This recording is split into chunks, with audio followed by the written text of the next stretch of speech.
I don't think so जो मेरे साथ हुआ है वो किसी भी यूट्यूबर के साथ हुआ होगा। मेरी जो डिलीवरी है वो बहुत ही ज़्यादा कॉम्प्लिकेटेड तो नहीं कह सकते हैं, लेकिन हाँ मेरी डिलीवरी में बहुत ही ज़्यादा अप एंड डाउन्स रहे हैं। तो गाइस चलिए मैं आपको बताती हूँ अपने डिलीवरी की स्टोरी कि मेरी डिलीवरी कैसी रही है। तो यहाँ पे आप देख रहे हो मेरी मम्मी और जो मेरी बड़ी बेटी है वो पूजा कर रहे हैं, क्योंकि हम दिवाली के 2 दिन पहले से ही 5 दिया लगाना शुरू कर देते हैं। तो बस यहाँ पे मम्मी क्या कर रही हैं कि 5 दिए लगा के उन्हें भगवान को चढ़ाएंगी। तो इस तरह से हमारे में पूजा किया जाता है दिवाली के 2 दिन पहले से ही।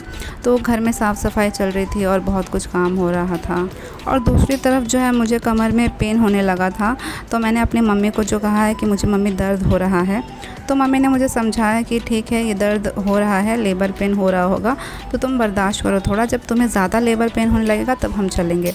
तो जो है मुझे दर्द हो ही रहा था, लेकिन ख़ास दर्द नहीं हो रहा था। बाद में मुझे 1-2 घंटे बाद मुझे दर्द में काफ़ी ज़्यादा आराम हो गया। तो मम्मी ने कहा कि ये तुम्हारा शायद लेबर पेन नहीं होगा, तो तुम अभी रेस्ट करो।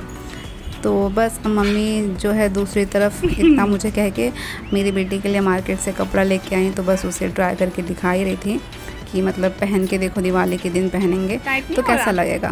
खैर दीरा के पापा ने भी दीरा के लिए कपड़े जो है दिवाली के लिए ऑर्डर कर दिया था, तो उनका भी कपड़ा था और मम्मी के भी कपड़ा लेके आई। तो दीरा को तो बहुत सारे ही कपड़े हो गए। तो दिवाली के दिन तो इसने खूब सारे कपड़े पहने, अपने पापा के भी, नाना के भी, नानी के भी, और इसकी मासियाँ भी हैं जो दोनों, वो भी दीरा के लिए काफ़ी ज़्यादा कपड़ा लेके आई थी। तो इसके पास तो बहुत ज़्यादा ही कपड़ा हो गया था। और आप पीछे बैकग्राउंड में देख सकते हो मुझे दर्द है, लेकिन बेटी के खुशी के आगे मैंने अपना जो है दर्द भुला दिया, और उसकी खुशी में खुश हो रही थी, लेकिन मुझे थोड़ा थोड़ा पेन हो रहा था। लेकिन फिर भी जो है मैंने पेन को इग्नोर किया जब मम्मी ने कहा कि ये तुम्हारा एक्चुअल लेबर पेन नहीं है। मुझे और मम्मी को इसलिए लगा हमारा असली लेबर पेन है, क्योंकि मेरा जो डिलीवरी का डेट था वो 27 अगस्त का था। फिर 27 को भी मुझे डॉक्टर ने कहा कि शायद अभी तुम्हारा डेट नहीं आया है पास में, तो तुम अभी थोड़ा सा वेट करो। फिर उसके बाद में डॉक्टर ने जो है मुझे 7 तारीख का डेट दिया था, 7 नवंबर। तो मैंने कहा कि चलो ठीक है 7 तक वेट करते हैं। तो इसीलिए जब मुझे 2 तारीख को दर्द होने लगा, तो मैंने शायद सोचा कि डिलीवरी के पहले आई मीन 7 तारीख के पहले ही मुझे डिलीवरी हो जाएगा, लेकिन नहीं हुआ। फिर ये 3 तारीख का क्लिप है, 3 नवंबर, दिवाली के 1 दिन पहले। तो उस दिन भी सेम रिचुअल हो रहा था हमारे घर में, 5 दिए लगाए जा रहे थे। और यहाँ पे मेरी बेटी मेरा जो ब्लूटूथ है उसे हमेशा कान में डाल लेती है, मेरा ही कॉपी करती है। जैसा मैं करूँगी वैसा उसे भी करना होता है। तो मैं बस उसे रिकॉर्ड कर रही थी। और हालांकि मुझे 3 तारीख को कुछ ज़्यादा पेन नहीं था, लेकिन फिर मुझे जैसे ही रात हुआ 9 बजे, उसके बाद मेरा पेन फिर से वही वाला होने लगा। तो मम्मी ने कहा कि तुम्हें वैसे ही पेन हो रहा है जैसे कल हुआ था। मैंने कहा हाँ वैसे ही हल्का हल्का हो रहा है। फिर मम्मी ने कहा कि एक काम करो, तुम नीचे जाके वॉकिंग कर लो। तो मैं जा ही रही थी, तो साथ में जो दीरा भी मेरे साथ ही आ गई। और आप देख सकते हो मुझे जो है थायराइड का प्रॉब्लम सडनली आ गया। तो मेरे जो पैर हैं ना वो बहुत ज़्यादा सूज गए थे और पैरों में फोड़ी फुंसियों जैसी होने लगी थी। तो मैंने सोचा कि इसे भी रिकॉर्ड कर लेती हूँ, बस ऐसे ही कैजुअली। तो यहाँ पे हम नीचे वॉकिंग से आ गए, क्योंकि मुझे वॉकिंग करने का भी मन नहीं कर रहा था। क्योंकि पता है आप लोगों को जो दर्द होता है तो दर्द में चलने की हिम्मत नहीं होती है, ना कहीं बैठने की हिम्मत होती है, मन बहुत बेचैन सा रहता है। तो बस मैंने कहा दीरा अब घर चलते हैं, मुझसे नहीं होगा वॉकिंग। पर दीरा आने का बिल्कुल भी नाम नहीं ले रही थी, नीचे ही रोने लगी। तो मैं तो उसे उठा भी नहीं सकती थी, तो जैसे तैसे मैंने उसे ऊपर लेके आया। तो ऊपर आके फिर वो घर में आराम से थी। उसके बाद जो है घर में 1 दिन पहले मेरे जो पापा हैं यानी दीरा के नाना, तो दीरा के लिए उन्होंने फुलझड़ी पटाखे 1 दिन पहले ही ला के रख दिया। और ये मेरे भैया हैं और वो मेरी छोटी बहन है। तो सब घर में दीरा को बहुत ज़्यादा लाड़ प्यार करते हैं, इसके ननिहाल में भी ससुराल में भी। खैर ये तो इसका मायका है, आई मीन ननिहाल है, मायका मेरा है। तो यहाँ पे उसके नाना ने दीरा के लिए छोटे छोटे पटाखे टाइप होते हैं जो नीचे ज़मीन पे ही गिरा तो फूटने लगते हैं। तो यहाँ पे दीरा जो है और मांग रही थी, लेकिन घर वालों ने कहा अब नहीं है, तो बस दीरा भी उनका ही कॉपी करने लगी। तो ये है अगले दिन की क्लिप, दिवाली के दिन की, 4 तारीख की। सो गाइस मेरा ऐसा मानना है और मेरी मम्मी का भी ऐसा मानना है। खैर मेरी मम्मी का तो कुछ ज़्यादा ही मानना है कि अगर आप प्रेग्नेंट हो तो आपको जो है धार्मिक किताबें पढ़नी चाहिए, रामायण, गीता या कुछ भी हो गया वो आपको पढ़नी चाहिए। तो मैंने अपने बड़ी बेटी के टाइम पे भी ऐसा ही कुछ किया था। हमेशा मैंने रामायण पढ़ा और लोग कहते हैं कि पढ़ना चाहिए, अच्छा होता है, बच्चे पे अच्छा असर जाता है। तो इसीलिए मैं जो है अपनी जो सेकंड डिलीवरी है उसके टाइम पे मैंने ये चीज़ सेम चीज़ फॉलो की। और आप यकीन मानिए अगर आप रामायण, गीता या फिर कुछ भी धार्मिक बुक पढ़ते हैं, चाहे आप किसी भी धर्म के हों, मैं ये नहीं कहूँगी कि आप यही चीज़ पढ़िए, लेकिन आप जिस भी धर्म के हैं आप अपने धर्म की किताब पढ़िए। आप पढ़ेंगे तो आपको एक अंदर से पॉजिटिव फीलिंग आएगा, आपको कोई नेगेटिव एनर्जी फील नहीं होगा। तो इस वजह से पढ़नी चाहिए।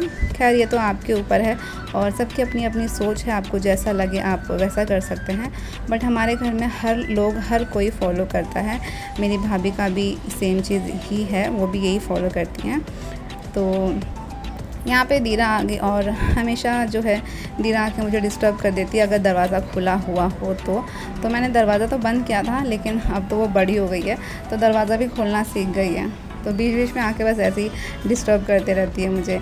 तो मैंने भी उसे समझाया कि पूजा कर रही हूँ मैं बेटा। तो कभी कभी वो मेरी बात मान जाती है, लेकिन कभी कभी नहीं भी मानती है। बच्चे ही हैं, आपको पता ही होगा, कभी वो आपकी बात मानेंगे, कभी नहीं मानेंगे, उनके मूड का कोई भरोसा नहीं है। तो यहाँ पे जो दीरा है उसका पूजा करने का कभी मन होता है, कभी नहीं होता है। और आप देख सकते हो वीडियो में, क्योंकि मैं उस दिन भी पेन में थी, तो मुझे कमर में रह के हमेशा पेन हो रहा है, मतलब हो रहा था। तो पेन हमेशा रहता था मेरे कमर में। और मैं आप लोगों को बताना भूल गई कि ये पेन जो है मुझे ज़्यादा इसलिए होते थे क्योंकि मैं स्लिप डिस्क की प्रॉब्लम से गुज़र रही हूँ और अभी भी सेम मेरा यही प्रॉब्लम चल रहा है। तो मुझे काफ़ी ज़्यादा बैक पेन की तकलीफ़ होती है। तो यहाँ पे जब मैंने रामायण बुक पढ़ लिया तो मैं रख के आई, तो मम्मी कहती हैं कि रेनू तुम देखो दीरा जो है वॉशरूम में कब से घुसी पड़ी है। और मम्मी भी नहीं आ सकती थी क्योंकि मम्मी सुबह सुबह सबका नाश्ता, खाना, प्रिपरेशन ये सब कर रहे थे। तो मैं आके फटाफट देखी तो दीरा यहाँ पे बकेट में नहा रही थी। और मेरी बेटी को जो है पानी, साबुन और इन सब चीज़ों का बहुत शौक़ है। उसे आप अगर पानी में बोल दो ना दिन भर रहो तो दिन भर रहेगी।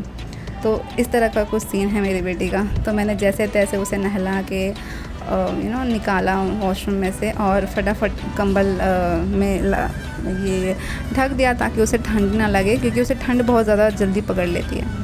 तो इन सब चीज़ों के बाद जो है मैं घर में झाड़ू पोछा जो है डेली करती हूँ, क्योंकि मम्मी और मेरे जो हस्बैंड है दोनों जान मुझे हमेशा फोर्स करते हैं कि तुम झाड़ू पोछा करो, कुछ करो या मत करो लेकिन तुम झाड़ू पोछा करो। मेरे हस्बैंड फ़ोन पे ही मुझे बहुत ज़्यादा लेक्चर देते हैं। खैर वो तो मुझसे बहुत ही दूर हैं और अभी भी हैं। तो इस तरह से वो मुझे हमेशा कहते हैं कि आज तुमने झाड़ू पोछा किया कि नहीं किया, तो कितना चले कितना नहीं चले। मुझे लिटरली उनको बताना पड़ता है कि मैं जितना चली उतना चली। मतलब अच्छे हैं, काफ़ी ज़्यादा टेक केयर करते हैं, दूर भी रहें लेकिन हमेशा मुझे पूछते रहते हैं कि कैसी हो, क्या खाया, क्या पिया, इस तरह से। सो गाइस ये है दिवाली के दिन का क्लिप। और दिवाली के दिन हम जो है 32 दिए जलाते हैं, आप देख सकते हो। और जो लक्ष्मी जी, गणेश जी हैं, इन सब का हम चौकी पे विसर्जन नहीं, स्थापित करते हैं और कुछ फल फ्रूट रख देते हैं, कुछ पैसे रख देते हैं। तो आई डोंट नो आप लोग कैसे मनाते होगे दिवाली, लेकिन हम ऐसे ही मनाते हैं। और जो भी दिए हैं, एक एक भगवान के नाम से हर जगह घर घर में रख देते हैं ताकि हर जगह भगवान का वास हो। तो ये जो वीडियो में आपको एक लड़की दिख रही है वो है मेरी भाभी की लड़की, उसका नाम प्रिथा है। और मेरी भाभी की जो डिलीवरी है वो मेरे से 3 महीने पहले ही हो गई और हम दोनों एक टाइम पे प्रेग्नेंट थे। अब तो खैर मेरी डिलीवरी हो गई है, उनकी भी हो गई है। मैं जो ये वॉइस ओवर कर रही हूँ ये सब रिकॉर्डेड वीडियो था, तो मैंने सोचा चलो अपनी डिलीवरी स्टोरी ही बना देती हूँ। तो क्योंकि मैं नहीं रिकॉर्ड कर पाई अपना डिलीवरी व्लॉग।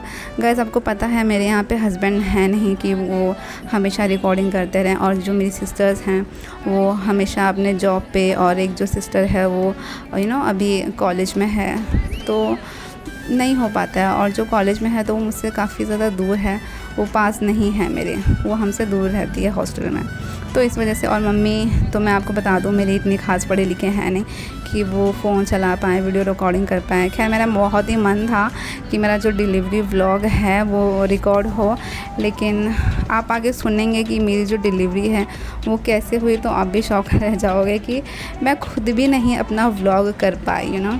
मुझसे खुद भी नहीं हो पाया, क्योंकि जो मेरी डिलीवरी है वो इतनी सडनली हो गई कि वो सच में अनएक्सपेक्टेड था। किसी ने भी नहीं ऐसा सोचा था कि इस समय पे हो जाएगा, लेकिन बस भगवान को तो जो मंजूर होता है, जिस समय जिस वक्त बच्चे को जब आना होता है वो अपने ही समय से आएगा। ये तो मैं आप समझ चुकी हूँ कि उस पर आपका ज़ोर नहीं, डॉक्टर का ज़ोर नहीं, किसी का ज़ोर नहीं।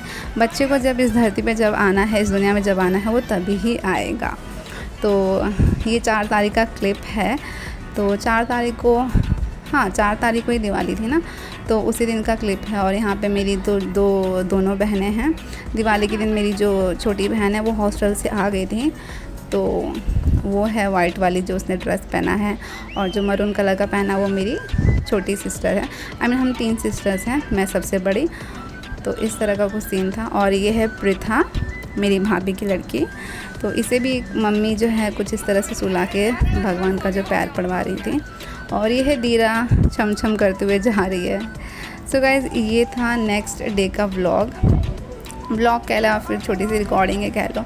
दीरा जो है इस तरह की एक्सरसाइज कर रही थी, क्योंकि मैं अपने प्रेगनेंसी में जो है छोटी मोटी एक्सरसाइज करती रहती हूँ, क्योंकि जो है मुझे हमेशा डर लगा रहता है कि मेरा सी सेक्शन ना हो, तो इसलिए मैं सुबह में वॉक कर लेती हूँ नीचे जाके, और वॉक करने के बाद एक्सरसाइज करती हूँ। तो वो मेरा ही देख देख के ऐसे कर रही है जैसे मम्मा कर रही है, तो वो मुझे देख रही है और साथ में कर भी रही है। तो इस तरह का है उसका, जो देखेगी वही कॉपी करती है। अच्छा चीज़ देखेगी तो अच्छा, गंदा चीज़ देखेगी तो गंदा। दीरा के जो पापा हैं वो भी दीरा को बहुत ज़्यादा मिस करते हैं, हमेशा वीडियो में पूछते रहते हैं कि कैसी है, और वीडियो में in the sense video call पे पूछते रहते हैं। और जो दीरा है वो भी अपने पापा को बहुत ज़्यादा मिस करती है, और हमेशा मुझे फ़ोन देती है और कहती है पापा, यानी पापा को फ़ोन करो। तो मैं उनको फ़ोन करती हूँ, तो कभी वो उठाते हैं, कभी बिज़ी रहते तो नहीं उठाते हैं। तो दोनों जब फ़ोन उठाते हैं तो एक दूसरे से बात करके ये दोनों बहुत ज़्यादा खुश हो जाते हैं। तो इस तरह से। सो गाइस अभी तो मेरे हस्बैंड मेरे साथ नहीं रहते हैं ना, मैं उनके साथ रहती हूँ, हम दोनों अलग अलग रहते हैं। तो आगे वीडियो में मैं आपको बताऊंगी कि हम क्यों अलग रहते हैं, क्यों एक साथ नहीं रहते हैं। सो गाइज़ नेक्स्ट डे जो है मुझे लेबर पेन नहीं होता, तो मैं हॉस्पिटल जाती हूँ, तो डॉक्टर से कहती हूँ कि मुझे अभी भी लेबर पेन जो है नहीं शुरू हुआ है। तो मैंने उनसे कहा था कि क्या मैं कैस्ट्रॉल पी सकती हूँ, क्योंकि मुझे फ़र्स्ट डिलीवरी के टाइम पर डॉक्टर ने मुझे कैस्ट्रॉल रिकमेंड किया था कि माज़ा में डाल के तुमको डिलीवरी के 1 दिन पहले पीना है। तो जब मैंने अपने फर्स्ट बेटी के टाइम पे कैस्ट्रॉल पिया था माज़ा में डाल के, तो मुझे अगले ही दिन वाटर ब्रेक हो गया था, बहुत ही बुरा वाला, और मुझे 2 दिन लेबर पेन भी रहा, बहुत ही बुरा वाला। तो मेरी फ़र्स्ट डिलीवरी तो बहुत ही वर्स्ट रही है, बहुत ही ज़्यादा वर्स्ट। तो डॉक्टर ने कहा कि नहीं तुम्हारा शायद अभी डेट नहीं आया है, तुम वेट करो। मम्मी ने मुझे समझाया कि तुम कैस्ट्रॉल मत पीना, चाहे जो हो जाए। बच्चे को जब इस धरती पे आना होगा, इस दुनिया में आना होगा, तो वो खुद पे खुद आ जाएगा। तुम जो है एक्सपेरिमेंट मत करो कैस्ट्रॉल पी के, अगर डॉक्टर ने नहीं कहा है तो। लेकिन मैंने फिर भी मम्मी की बात जो है नहीं मानी, मार्केट से कैस्ट्रॉल लेके आई और माज़ा में डाल के पीने ही जा रही थी कि मम्मी ने कहीं मेरा कैस्ट्रॉल देख लिया और फिर बोला तू नहीं मानेगी, तो इसे फेंक, जल्दी फेंक। तो मैंने फेंक दिया, मैं नहीं पी। तो जो है फेंकने के बाद अराउंड कुछ 11 तारीख को मैं अपना वीडियो शूट करने बैठी थी। 11 तारीख को ही मॉर्निंग में 9 बजे की बात है। तो मैं वीडियो शूट ही कर रही थी अपना कि what's in my hospital bag, आप अपने हॉस्पिटल बैग में क्या क्या सामान पैक करें अपने लिए। सो गाइस मैं जब ये वीडियो शूट ही कर रही थी तो सडनली मुझे जो है कमर में पेन होने लगा। तो मैं बर्दाश्त की एज़ यूजुअल हमेशा की तरह, लेकिन फिर जो मुझे कॉन्ट्रैक्शन है ना वो हर 2-2 मिनट में आने लगा। फिर 2 मिनट से 1 मिनट हो गया, 1 मिनट से आधा मिनट हो गया। तो मैं समझ गई कि शायद ये मेरा लेबर पेन ही होगा। तो उसके बाद जो है मैं अपने मम्मी को बताई कि ऐसी सी बात है और मुझे दर्द हो रहा था। खैर इस वीडियो में जो ये वीडियो चल रहा है, ये मेरा वीडियो है what's in my hospital bag. तो इस समय तो मुझे दर्द इतना खास हो नहीं रहा था, लेकिन जैसे ही मैं ये वीडियो बना के हटी, मैंने ये वीडियो कंप्लीट भी नहीं किया, आधे ही वीडियो में मुझे सडनली एकदम एक्सट्रीम वाला लेबर पेन होने लगा। और दूसरी तरफ रोज़ मेरे हस्बैंड का मैसेज आता था, कॉल आता था कि तुम्हें डिलीवरी अब होने वाली है, कब होगी, लेबर पेन क्यों नहीं हो रहे हैं। और क्या कोइंसिडेंस हुआ, जिस दिन मुझे लेबर पेन हुआ उस दिन मेरे हस्बैंड से बात ही नहीं हो पाई। तो इस तरह से कुछ सीन हो गया। सो गाइस, जैसे आप अचानक से बच्चा देख रहे हो, वैसे ही मेरे हस्बैंड भी अचानक से बेबी को देख के शॉक हो गए कि ओ माय गॉड, रीनू की डिलीवरी हो गई है। और मैंने कहा हाँ, रीनू की डिलीवरी हो गई है, मुबारक हो। तो मेरे हस्बैंड ने पूछा कब, कैसे, और मतलब कैसे हुआ इतना जल्दी। अभी तो मेरी रीनू से 4 बजे बात हुई थी, तो सब ठीक ही था, लेबर पेन तो नहीं हो रहा था। तो मम्मी ने उन्हें बताया कि इसे जो है लेबर पेन 8 बजे से शुरू हुआ और 9 बजे बहुत ज़्यादा होने लगा और 10 बजे तक तो बहुत ही ज़्यादा एक्सट्रीम वाला होने लगा। दर्द में बर्दाश्त नहीं हो रहा था। लेकिन मैंने मतलब मम्मी को कहा था कि मम्मी हम जो है हॉस्पिटल तभी जाएंगे जब मेरा वाटर ब्रेक हो जाएगा। और मम्मी ने कहा कि ठीक है, इस बार हम घाई नहीं करेंगे, लेट ही जाएंगे जब एकदम हो जाएगा, जैसा तुम्हें लगे कि मतलब अब मेरी डिलीवरी होने वाली है। तो इस तरह से। तो गाइज़, मैं आपको बता दूं कि मुझे जो है दीरा के टाइम पे उस टाइम का एक्सपीरियंस अभी काम कर दिया। तो मुझे अंदाज़ा हो गया था कि अब बेबी का सर जो है नीचे आ रहा है, हेड डाउन पोजीशन ले रहा है वाटर ब्रेक होते ही। तो अराउंड 10:30 बजे जो है मैंने मम्मी को कहा कि अब ऑटो बुलाते हैं और ऑटो बुला के चलते हैं। तो जैसे ही नीचे ऑटो आया, हम ऑटो में बैठे और हॉस्पिटल में गए। उतरते ही जैसे ही मैंने ऑटो से उतरा, फिर वाटर ब्रेक हो गया और जैसे ही हम 2nd फ्लोर पे बिल्डिंग पे गए, क्योंकि लेबर रूम जो है 2nd फ्लोर पे था, तो इमरजेंसी हो गया और हमें जो है मुझे डायरेक्ट लेबर रूम में ही जाना पड़ा। और लेबर रूम में गाइस जाते ही भगवान का लाख लाख शुक्र है कि मेरी डिलीवरी हो गई विदिन मतलब 10 मिनट में। सो गाइस, ये था मेरा डिलीवरी स्टोरी। और अगर आपको मेरा डिलीवरी अच्छा लगा हो तो प्लीज़ इस वीडियो को लाइक करिएगा, शेयर करिएगा उन लेडीज़ों के साथ जो लास्ट सिचुएशन समय पे ऐसे ही घबराती हैं कि मेरी जो डिलीवरी है डिले हो रही है, हो नहीं रही है या जल्दी हो गई। तो मैं उन लेडीज़ों को बस एक ही बात कहूँगी गाइस, आप धैर्य रखिए, थोड़ा पेशेंस रखिए। सब भगवान का कृपा है, सब समय पे ही होना है जो होगा, क्योंकि उनके समय के बिना कुछ नहीं होता है। तो चलिए गाइस, मिलती हूँ मैं आपको अपने नेक्स्ट वीडियो में। बाय।